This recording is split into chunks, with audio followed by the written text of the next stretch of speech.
Hello everyone and welcome back to another video from Crazy Gamer. In this video, I'm going to show you how to sign up and create a new account on the Betvictor game. So let's get started right away. First of all, open up your web browser and then in the address bar type in betvictor.com and press enter. You will now be taken into the official Betvictor website.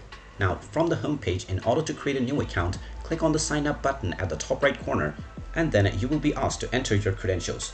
First choose your gender and then enter your first and your last name. Then enter your phone number followed by your date of birth. You can then click on the green next button and you will be asked to enter the verification code that has been sent to your phone. Just check your SMS and you will find the verification code that you can enter within the next screen. After entering your code and clicking on the verify button, you will be allowed to create your password for your Betvictor account. Once you have created your password and your account has been signed up, you can use your username or your email address and your password in order to access your account from this point on.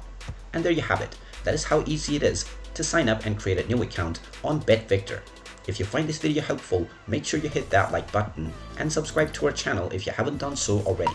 Also ring that notification bell to never miss another update from us. Thank you for watching and I will see you again in the next video.